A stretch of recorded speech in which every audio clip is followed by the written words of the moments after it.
Hello, everyone. This is Patty Anderson, and we are going to get going with this session on enhancing productivity while maintaining wellness in just a couple of moments.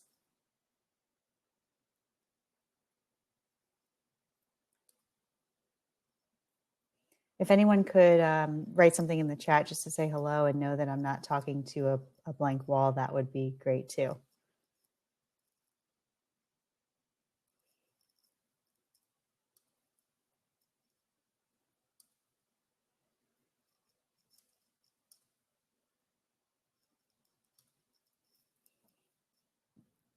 Hi, Alex. Thank you. Great. I see some people here, so I'm glad you can hear me and see me. Thanks for joining today. I hope you are enjoying the conference, and we'll just get going right at 2.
All right, everybody, I have 2 o'clock on my screen, so I'm going to go ahead and get started. So welcome, everyone, to this session on enhancing productivity while maintaining wellness or well-being. And it's nice to see a few familiar names in the guests today. I hope you're enjoying the Horizons Conference. We're excited to be part of it today.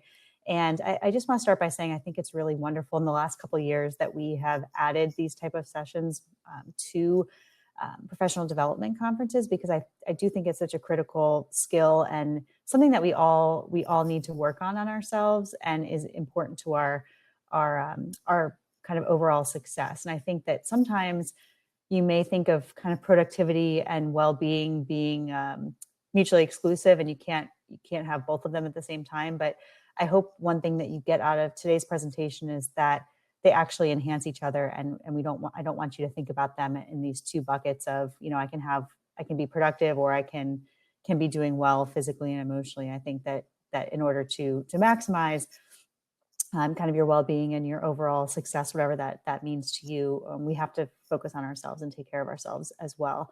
So that's what we're going to talk a little bit about today. And just to introduce myself, I am Patty Truman Anderson. I am an alum of the Bloomberg School of Public Health, and I'm also a faculty member, adjunct faculty in the Department of Health Policy and Management. And so I've been around Hopkins a lot. I know what it's like to be a grad student here. and now obviously working closely with students and trainees on the East Baltimore campus in terms of designing programs around health and well-being. So it's an exciting time, and I think we've got a lot going on in the past couple of years. I think more and more recognition of the importance of well-being and mental health, and how this fits in with the academic experience as well. My colleague Rhiannon, unfortunately, actually is not able to be here with us today. She just recently moved to South Florida, and she's dealing with the aftermath of a hurricane there. So she sends her apologies, and we will conduct this without her, but we'll miss her. And I do want to note, just because of that we were going to be managing the discussion for each other while we were each talking. So I think that given that she's not here, I will probably not be able to manage the discussion as much in real time, but we'll circle back after we kind of go through some of the content to have more of a discussion and hear your thoughts. Just the format of Brazen, I can't really, I obviously can't see you or have you chime in. So I apologize for that, but I hope that we can still have some dialogue in the discussion as we go forward. So Rhiannon's a wonderful colleague in the Professional Development and Career Office, and we are actually doing a session on actually a whole series on productivity and well-being that we're doing this fall, and it's 6 modules. And I will send you I'll put the link in the discussion as we go along if you're interested in participating in any of the remainder of the sessions, or joining for this if we do it again in the spring. I think we're probably going to run the session again in the spring. And essentially we cover a lot of the same similar topics that I'm covering today in terms of productivity, supporting your well-being, understanding your strengths, using a growth mindset. And it's the series that we're doing is broken down into, a half an hour session where we introduce the concept, and then we interact with each other on teams in small groups, and we circle back a week later and kind of talk about how implementing the strategy went, et cetera. So this is a little taste test. If you like it, I will put in the link and you can participate in some of our other modules in the series I just mentioned.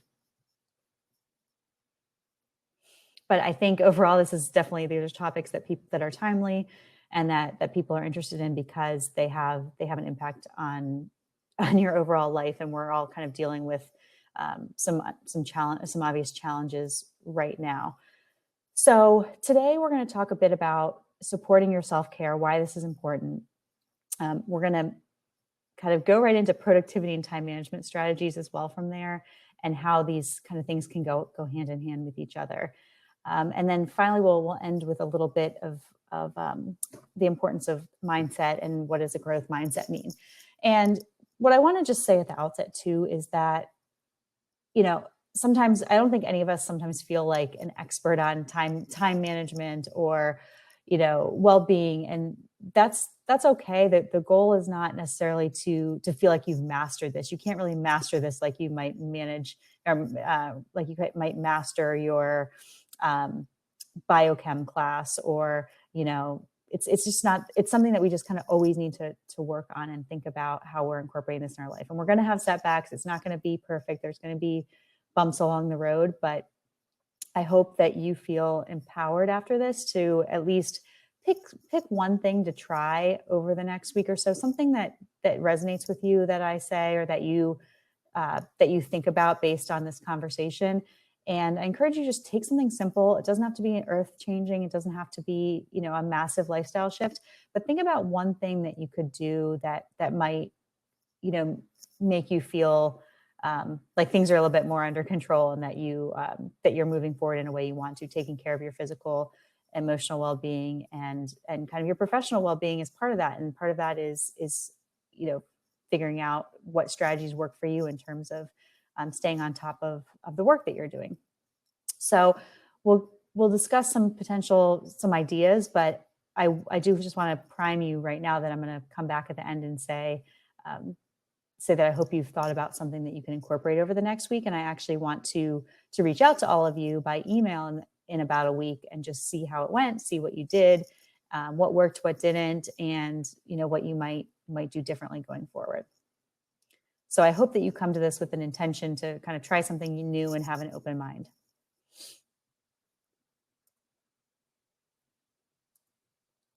So why are we talking about kind of productivity and self-care together? And I alluded to this a little bit, but this quote on the screen, I don't feel like I have permission to take care of myself. This is something that's stuck with me since I started in this role about 3.5 years ago. When I first started, I held some focus groups where I talked to students and trainees and just talked about what does well-being mean to you? How could Johns Hopkins better support you? What does your life look like, and how do you take care of your own well-being, and what does this mean to you? And this was a quote that somebody actually said in one of these focus groups, and they said, I don't feel like I have permission to take care of myself. The demands are great, and I feel like I can't take the time out, and that there's pressure on me from the faculty I'm working with, et cetera. And that's stuck with me a lot since I have been in this role. And I want to kind of turn that on its head a little bit and say, you don't need permission. Everybody is an adult. Everybody's in a, you're kind of managing your own life. And sometimes you might feel like you need permission, but I just want to empower you to feel like no one's going to come out and tell you most of the time. Maybe you have a really wonderful advisor who's really attuned to this, but I think a lot of times no one's going to come out and say, you should do X, Y, and Z to take care of yourself. I think you need to take it upon yourself and recognize that you give yourself permission to do these things. And so, to do well and to succeed, whatever that means to you, whatever your end goal is here, we have to be well. So I just want to preface this talk with that, and that this is something that is essential. It's not self-care and taking care of yourself is not something that you can put on the back burner for 4 or 5 years when you're doing a PhD or when you're doing a postdoc. It's going to catch up to you, and the stressors aren't going to go away when you finish your program or when you finish your postdoc. We know that these things are going to follow you in the working world, so it's best to set yourself up with some good habits and some recognition that you need to refill your tank as well. So I just want to highlight a few things about kind of what is self-care and what is it not. And I think that, a lot of times there's this image of, self-care being kind of this indulgent, like going to get a manicure or a massage or something like that. And those things are great. And if you like that, that's great, but that's not all that it entails. And I think that, a few of those thoughts are here on the slide. So it's self-care is being aware and mindful of your own needs. I actually saw something funny. So I'm a mom, and I have 2 young kids who are 3 and 10 months old. And I saw something recently that said, we need to get over this idea that self-care is taking a shower. Self-care is not taking a shower. The shower is basic hygiene. We need more than that. So, and then I was in a meeting the other day, and someone was saying, oh, self-care can be a shower. I'm like, oh, that's funny that people are kind of are saying that, because I would argue that self-care goes beyond just your basic human needs of having a glass of water or taking a shower. It goes beyond that.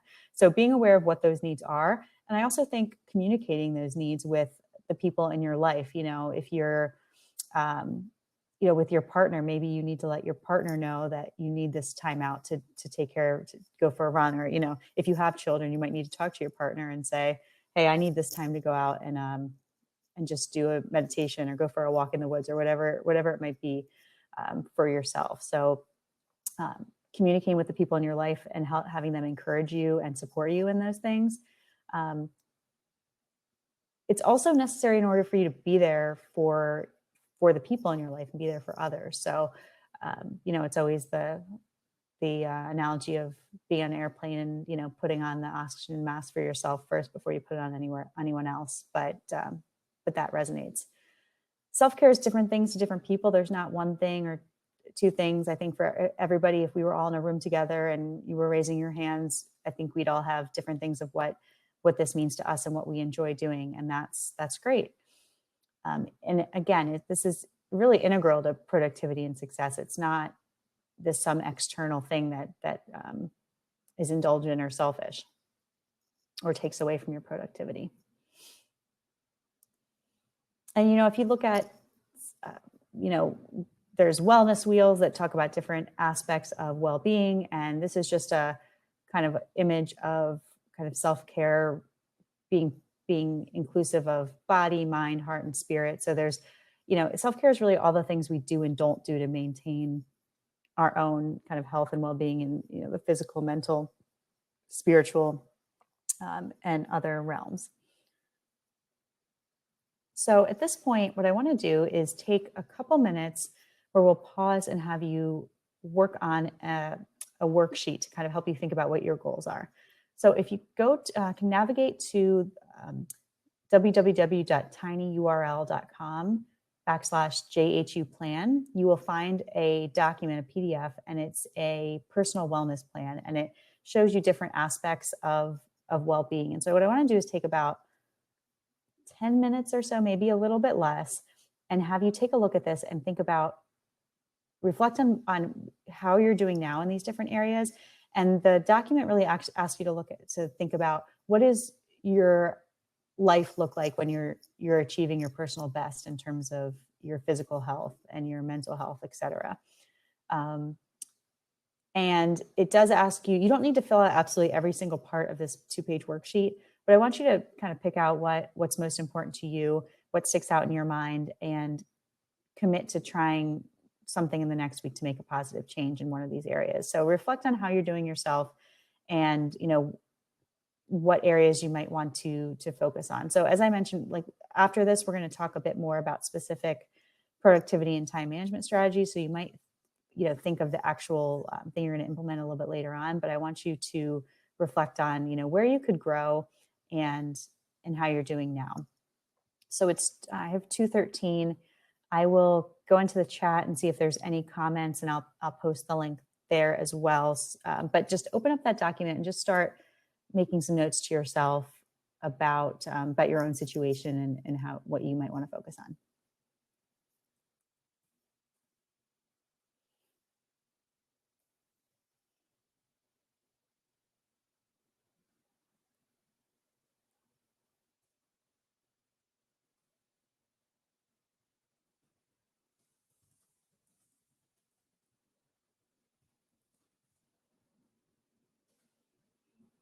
Okay, so I just posted the link to the Google Drive, and you can just mark this up if you want to just write it down. You don't have to fill this out. If you just want to jot some notes to yourself, that's fine too. So, what is your life like when you're at your personal best? And these are the things that you need to do to maintain your well-being in different areas, such as academic, personal, professional, physical, etc. So I'll be here if you have any questions. I'll just give you a few more minutes let's do this till about 2:20.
All right, we'll just take about one more minute here if you have anything else you want to write for yourself.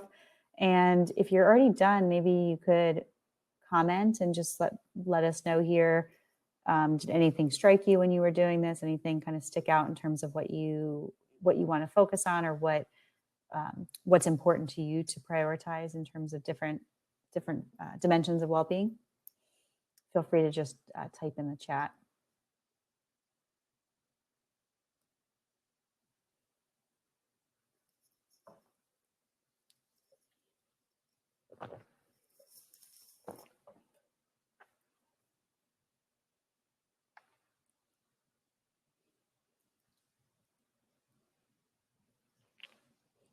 You may also be thinking about, how the pandemic has impacted some of these areas of well-being, and some may be negative, particularly if you're thinking about social connections, but there may be some other positive impacts in other areas that you can think about. Maybe without a commute, you have more time to exercise or spend time with your family and your household, that sort of thing. So interested in that as well. Alexis, yeah, more space, more grace, and more space for growth. That's certainly important. I think we all need to be kind to ourselves.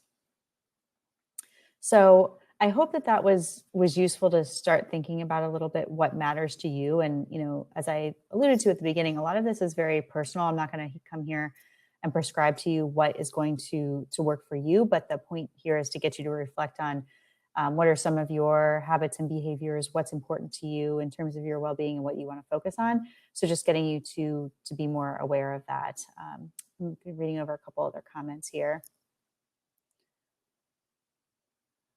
Disconnecting physically and mentally from academic work, Lindsay said, it is certainly challenging when you're in the same space all the time to feel that disconnect when you're not working. So there may be ways you can think about building in a transition time to the beginning or end of your day. If you're used to a commute, maybe you go out for a walk or something to kind of physically transition, or have some kind of ritual you do in the morning, whether it might be coffee or reading or something before you do work. And Celia mentioned, that these are really interacting with each other, the different aspects, and that's certainly the case. How you're feeling in one area extends to the other. That's certainly true.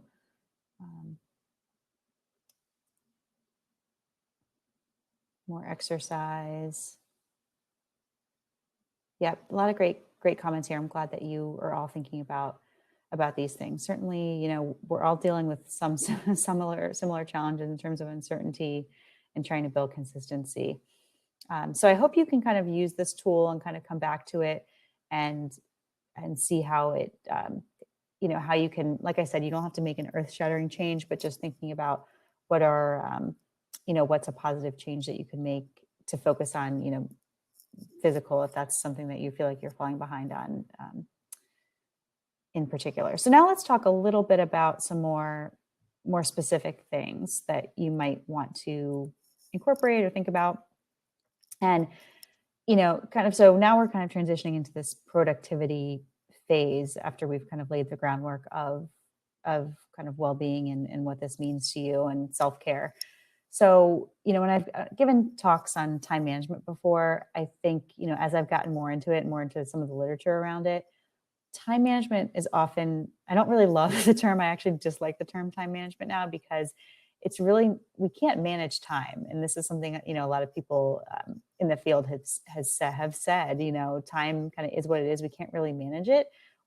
We can, however, manage our behavior. We can manage our energy and our focus and what we prioritize. So I want you to kind of think about time management in that way. And, I think the key here is knowing ourselves, knowing what works for us, what traps we can fall into, and implementing strategies that we find helpful. And so, same thing with the self-care strategies. It's not going to be the same strategies for each of us in terms of productivity.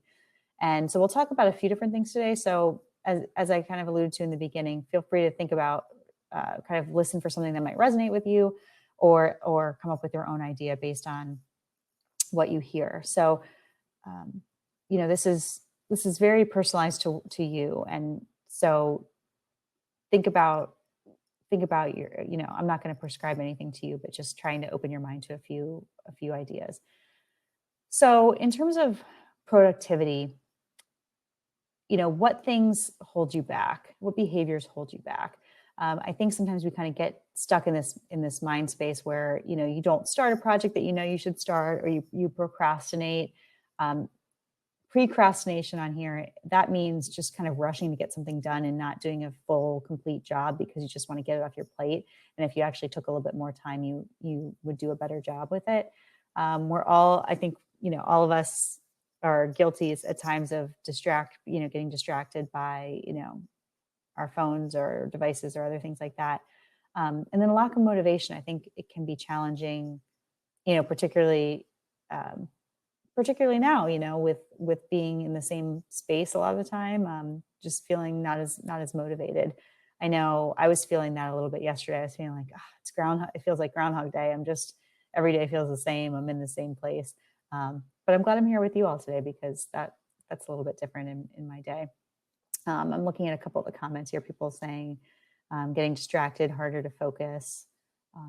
Then you feel guilty and then you procrastinate. It just becomes a vicious cycle, doesn't it? Okay, yeah, and another, Natalie says, spending more time doing something and then realizing that you're wasting time. So in a moment, we're going to talk about kind of a way to prioritize different kind of things on your to-do list. So hopefully that'll be helpful to think about, your different time sucks. So the one thing I want to mention here about behaviors holding you back is that, there's emotions behind these behaviors. So if you can understand and name what that emotion is, why you're doing it, then it's much easier to manage it. So it's, being more productive allows you to have, more time for the things you care about. And, if we understand why we're kind of holding back on something, then that can overall make our lives easier. So I want to show a quote here about procrastination. This was from a New York Times article that came out last year. And I really like this because it kind of demystifies procrastination a little bit. It says, procrastination is not a unique character flaw or a mysterious curse on your ability to manage time, but it's a way of coping with challenging emotions and negative moods induced by certain tasks: boredom, anxiety, insecurity, frustration, resentment, self-doubt, and beyond. So, if you're struggling with kind of getting going on a project, or there's certain things that you just can't bring yourself to do, think about why that is. Is it, are you having trouble with, getting a manuscript written and you just don't know where to start, and so that's holding you back? Or, you have to have a challenging conversation with, your mentor, and you have to let them know, I bit off more than I can chew here, or, I can't commit to this other thing you're asking me to do because I need to focus on finishing my dissertation, whatever it might be.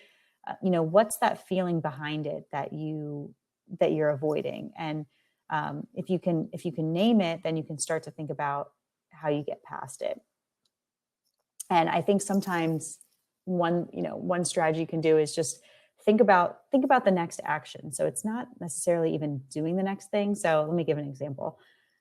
Say I'm really procrastinating writing up the methods for my latest research paper, and I just can't get myself to do it. It just feels so mundane, but I know I have this deadline coming up and I need to work on it. So if I want to get myself out of this funk, maybe one thing I could do is just say, okay, well, if I was going to write the methods section, I'd first open up a Word document and I'd write methods at the top, or whatever it might be. You could start thinking about, well, what's that first step? I could open up a Word document. And if you sometimes even just thinking about, okay, I could open up a Word document. I could do that. That'd be pretty easy. Can help you get there. And it sounds kind of silly, but even just thinking about, okay, well, then now I can write methods. Now I can, import my references or whatever it might be.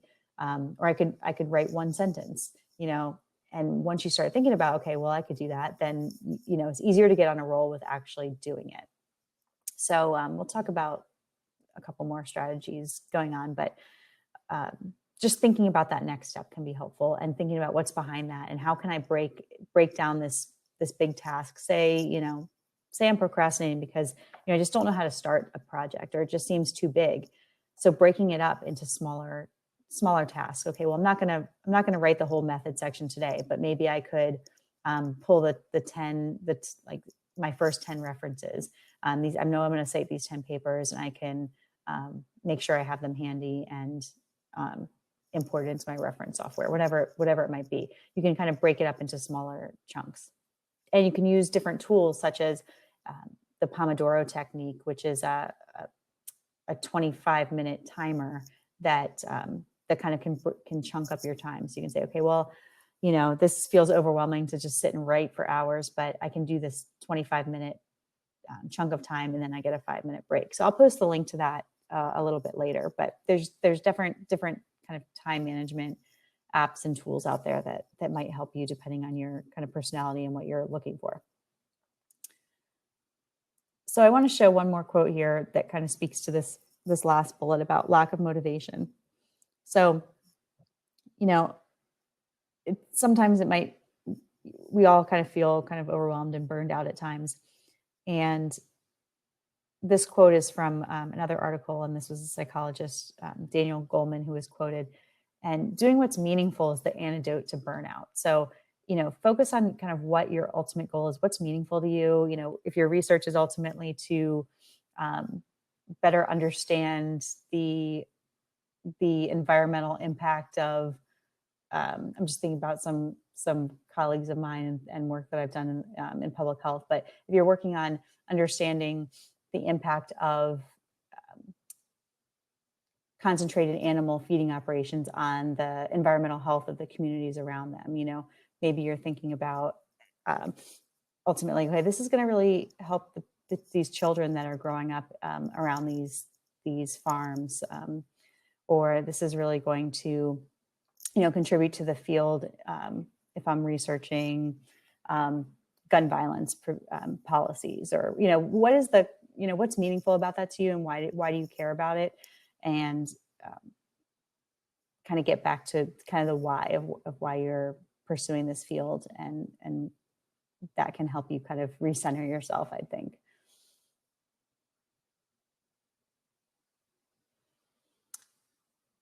And so actually, Dr. Goleman, who has this quote, he talks about that there are two kinds of motivation. So there's intrinsic, and intrinsic motivation. So extrinsic motivation is things that you do to get a reward or some kind of outcome like wealth or power or fame.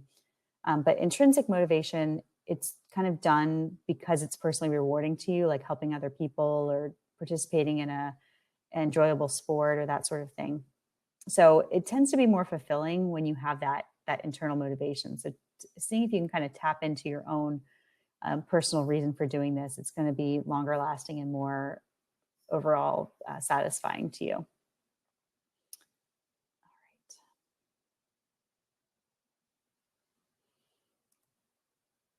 So, how do we get started with some of these things? I would say that, there's things that you can control and there's things you can't control. Focus on what you can control right now. And that's going to change. If you're taking classes right now, your schedule might be built around those classes, and you have less flexibility with that. You may have certain deadlines that are beyond your control, but you may have significant flexibility in kind of when and how you do your work, and when you meet with people, and, setting up like what your research projects are going to be. So focus on what you can control and what motivates you.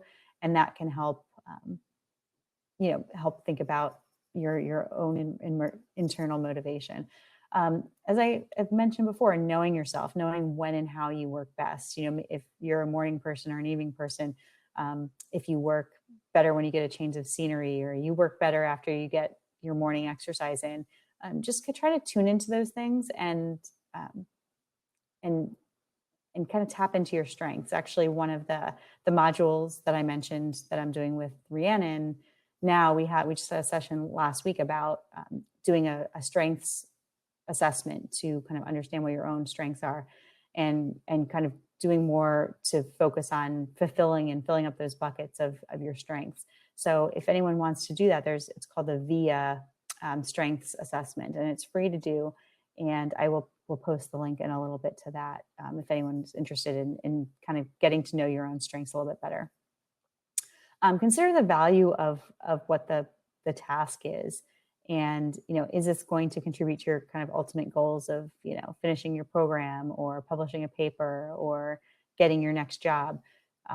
Consider the value. And sometimes we have to say no to certain things. And sometimes it's hard when you're given a lot of opportunities. And at Hopkins, you may have a lot of really fantastic opportunities, but we're not always going to be able to say yes to everything all the time. So that's important to kind of protecting your time and protecting your well-being as well.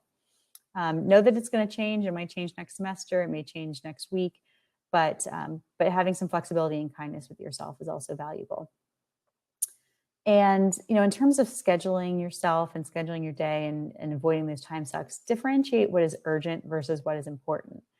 And what do I mean by that? So things that are urgent are like the fire drills, the things that you feel like you have to get done right away, or, they might be both urgent and important, but oftentimes they're not. But for example, if you have you're submitting for a grant and the deadline's coming up, that would be urgent and important. So that should, be the focus of your time. But there might be things that seem urgent that are, you get an email from someone, you feel like you have to respond right away, but maybe that's not actually really important for you at that moment. So you really want to be able to focus more of your time on what's important and not necessarily what's urgent but not important. So to kind of to show this a little bit more, this is the Eisenhower. It's called the Eisenhower Matrix, and it's something you can. I've really enjoyed using this at different points in time. It's really easy to use. You can just make a 2 by 3 by 2 table, and kind of put your priorities in there. So essentially, it's a 2 by 2 table, really, with important and not important, and urgent and not urgent. So quadrant 1 would be kind of what's important and urgent. So those deadlines that I mentioned, if you have a grant program, a grant application that's coming due, you have some other crisis that's both urgent and important, that would be quadrant 1. So anything that really kind of needs to get done right away and is very important would go in quadrant 1. And that would be kind of, if you're looking at if you're looking at this as kind of a schedule or a priority list of your priorities, you would really be focusing on quadrant 1 first. When I first started using this, I didn't really understand it fully, and I would put like everything that was important in quadrant 1, but that's not really the case. You really want to be spending most of your time in quadrant 2. So quadrant 2 is important, but not urgent. So it's kind of those longer term goals, those things that you do for your own well-being. It's the relationship building and networking and planning. So I really encourage you, if you fill this out and you try something like this, you really want to be spending most of your time in quadrant 2, not quadrant 1 or 3 or 4. So important but not urgent is where you want to be. In terms of quadrant 3, that is not important but urgent. So that's like the things I mentioned in terms of you're getting interruptions, you're getting calls and emails that are not particularly important for you, but they kind of take up your time and your mind space. Quadrant 4 is kind of where you would find things that are not urgent and not important. So time wasters. I don't like how this slide has pleasant activities in there. I don't think pleasant activities, I think they belong in kind of more in quadrant 2. So quadrant 4 is really like the busy work or time wasters. Netflix could be there, but it also, could be something that you want to make time for and enjoy. So you do want to minimize your time in quadrant 4, but I would kind of limit that more to the time wasters and the busy work. So, I've found that this is kind of a useful tool if you just want to try it out for yourself. You could kind of put in here the tasks you have coming up, even maybe over the next week, and try to make a point of understanding where you're spending your time and trying to prioritize that time spent in quadrant 2. So when you think about your day and your week and you kind of planning out your work schedule, it's really about having a system. And organization is structure and habit. So creating a structure that works for you, it's not, like I said, it's not going to be a straight line all the time, but try out something new and see how it works. You might be someone that, really likes using a paper planner, or someone that, you put everything in your Google Calendar, and you use Google, your everything in that in your calendar, and you plan out your day that way. So I would encourage you to pick a system. Try not to use multiple systems, because it just kind of can get confusing. So I would encourage you to just commit something, whatever it is, it's fine. It could be an app, it could be on paper, it could be Outlook, but try to stick with something where you have your calendar and your tasks incorporated into that. And I think it also can be helpful to take a little time to plan out your day and your week. So you may want to say, okay, on Friday afternoons, I'm going to plan out my week for the next week. I'm going to take a look at what meetings I have and what tasks I have to get done, and kind of schedule out each day. And then maybe, each day in the morning, on that Monday morning, you go in and maybe revise it a little bit, or review, here's my plan for that day. Does anything need to be adjusted, and kind of go from there. It's also important to kind of break down things into discrete steps, and if you just write something really too ambitious on your daily or your weekly planner, it's not going to happen. So breaking it up into something that you can actually achieve can kind of help you stay on a roll with that. And being realistic and estimating the time needed to complete each task. I think I'm guilty of that sometimes when I put things in my calendar, and if I don't break it down into a small enough task, then it doesn't get done in the time that I think. So just try to write everything out in a way that works for you, and just try to spend a little bit more effort in kind of planning what your day or your week looks like in a way that makes sense to you. A few other things you might want to think about incorporating or trying out. Consider dedicated time for emails. So I think a lot of us, you kind of get sucked into being on email all day and feeling like you have to respond to something right away. If you feel like you can do this, maybe you can set a time in the morning and a time in the afternoon for checking email, and you keep your email off the rest of the time. If you have, say you have your boss or your advisor, and you feel like you want to be notified right away when they send you an email, you could set up an email rule in your email system so that you're notified when that person emails you, but you're not notified at other times. So, sometimes another rule I've heard that some people really like for email is the 2-minute rule. So the 2-minute rule is if you're looking at your email and you get an email and it takes less than 2 minutes to respond to it, just go ahead and respond to that now. If it takes more than 2 minutes, then kind of wait and do it for a dedicated time to respond to that. So I know that's kind of one thing that I want to work on personally myself, is just having some dedicated time for emails and not getting sucked into this feeling of having to respond immediately. Another thing that I think would be really useful, to the extent that you can with your schedule, is to protect your time, protect your research and your writing and your thinking time, your studying time. And by that, I mean, if you are also scheduling meetings, try to leave larger blocks of time to do these thinking tasks. If you work better in the morning, maybe you want to try to keep your mornings free if possible.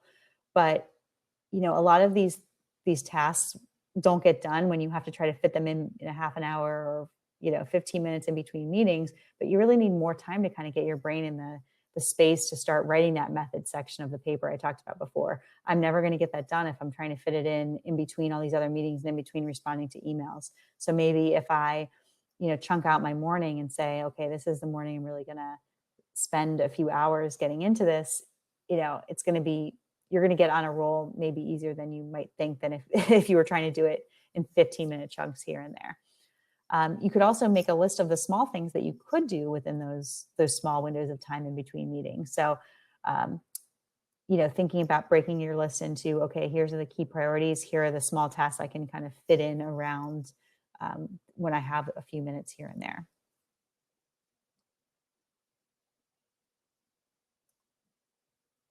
So this is a work in progress, as I mentioned, and I'm hoping that you are all kind of thinking and reflecting about your own habits and what works for you and what doesn't.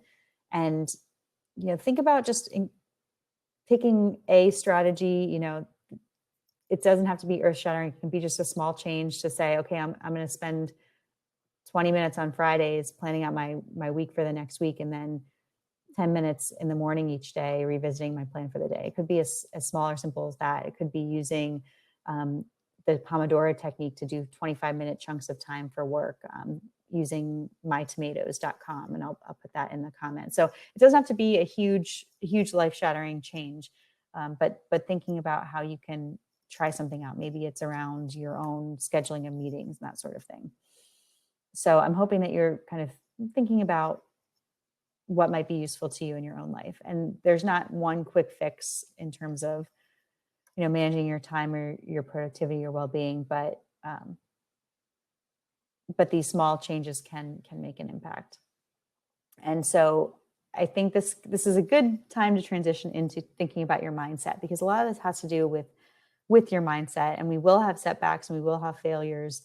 So it's important to not take that a setback as okay, I'm just going to give up and not do this anymore. We're going to have setbacks, so we should recognize that, be ready for them, and not let that hold us back from trying again. So this was the part that Rhiannon was going to do. So I won't necessarily have as much to say on this part, but I'll kind of do the best I can with the mindset piece. So some of these slides are taken from the National Institute of Health, their Office of Intramural Training and Education. They do some great webinars on some of these topics that are now open to all students and trainees around the country. So, I think in the concept of growth or a fixed mindset. So a fixed mindset is that, we don't believe our efforts will pay off, and we avoid taking risks to avoid making mistakes. We kind of have some negative self-talk, and we kind of feel like, okay, well, I'm bad at this, and I can't really grow, and I can't really, I'm just naturally not as talented in this particular area, for example. So that's a fixed mindset. What's a growth mindset? A growth mindset is when we believe that we can grow and learn, even if, we're not even if we feel like something doesn't come easily to us naturally. We can explore new approaches and new ways of tackling problems when we get stuck. We can ask for help and use resources to get better at doing something. We acknowledge our weaknesses, and we can kind of learn from mistakes, and we can focus on the process of kind of improving ourselves as well. So this is a really helpful tool to just keep in your mind. And, when you find yourself saying, oh, I'm just like, I can't do this. I'm not good at studying. And I keep getting distracted when I'm trying to study, flipping that around and trying to allow yourself to grow in that space. So we'll give some examples here of what we mean by that. So, we're not always, in this rigid fixed mindset or totally in a growth mindset. We're usually somewhere in between, depending on kind of how positive we're feeling and what's going on around us. But the goal is to really kind of maintain and facilitate your own growth mindset. There's always going to be challenge, and the more challenges and the more we can kind of use these challenges as an opportunity to grow, the better off we'll be. So what does this mean in real life? So these are some examples of what a fixed mindset might look like. So my mentor gives me a paper to read, and it's really complicated, and I'm struggling by the second sentence to really comprehend what it's about. And maybe you say to yourself, oh, I'm just not good at this. I'm never going to master this topic. Or maybe, you had a plan to do all your experiments by the end of the summer, and you couldn't get to your lab because of COVID, and now you're behind. And, now you're saying to yourself, like, I need a plan. This plan fell through. Like, I'm never going to get this done. Or, maybe, you're trying to exercise more, and you're trying to do a 5K, and you go out for a run and you don't have any endurance, and you tell yourself, like, I'm just not a good runner. Like, I might as well just give up. So that's a fixed mindset. So how do we change those mindsets to more of a growth mindset? So this is a little acronym you can try out, HATS. So H stands for hear and recognize your fixed mindset voice. So just kind of pay attention when you hear yourself going into that negative frame of mind in your head. You're just kind of being down on yourself. Recognize that. And then recognize that you have that choice in that. So A is appreciate you have a choice. So when you hear yourself just saying, oh, this is just the way it is, and I'm not going to get better at this, recognize, well, I don't have to think about it in that way. I have a choice to think about it in a different way. And you could talk back to your fixed mindset voice kindly and discover your own growth mindset voice. So maybe, I went out for a run and I couldn't go very far and I'm discouraged. And I tell myself, well, I got out today. At least I tried. You kind of can talk back to yourself in that way and encourage yourself. And then seek resources and take action. So, going back to that 5K example, okay, I'm discouraged because I didn't immediately achieve my goal, but I got out there and, okay, maybe what I can do is I can download the Couch to 5K app and I can just follow that plan. So I have, a path forward, and I'm not going to run the full race on the first day, but I can, get a little bit better each day. So that's HAT. So I encourage you to kind of think about your own mindset and how you can encourage yourself to be kind to yourself and in this way.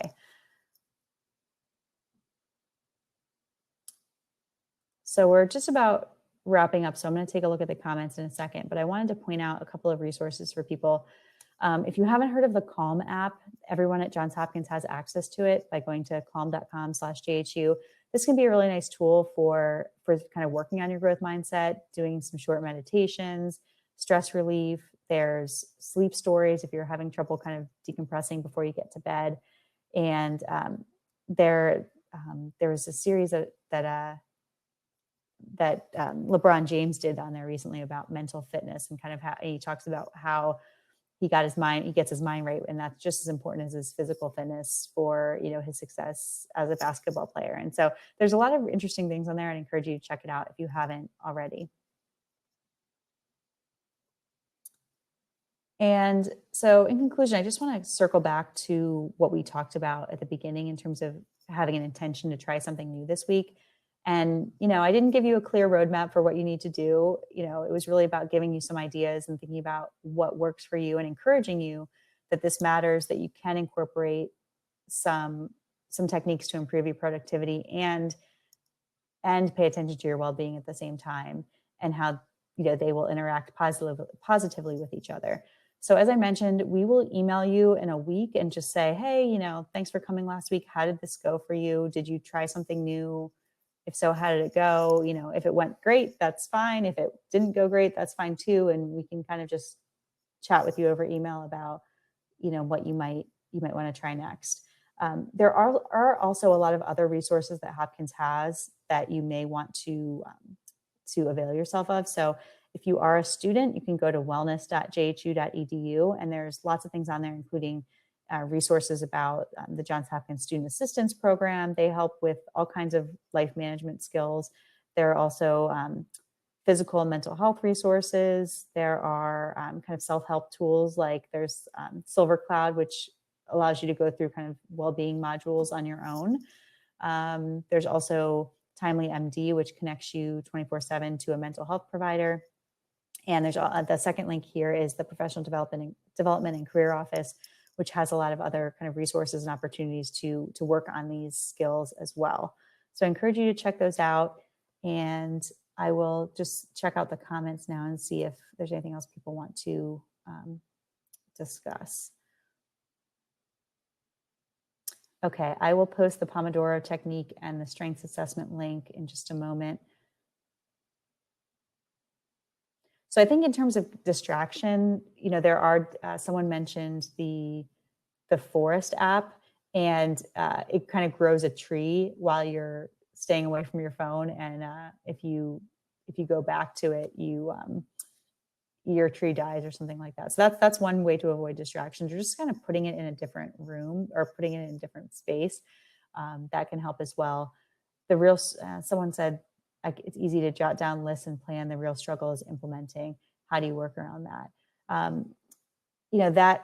That certainly is a challenge. I think you just kind of got to start somewhere. And I think as I mentioned with the procrastinating piece, even just, okay, thinking about if I were going to implement it, what would be the first step?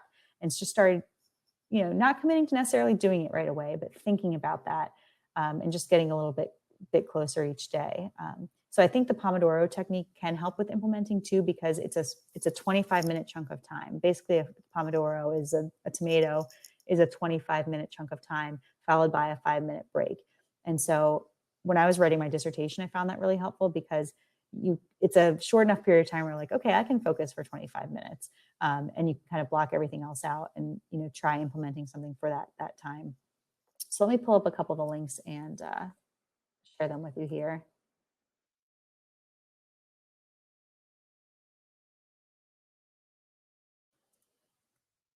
My tomatoes is the Pomodoro technique. And let's see, the strengths assessment. Let me post a link to that too.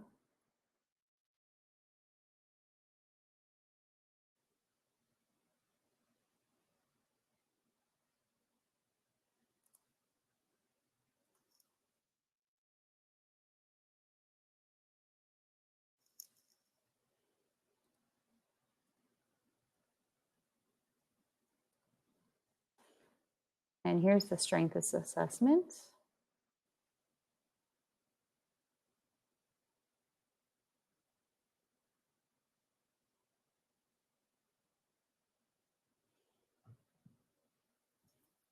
All right.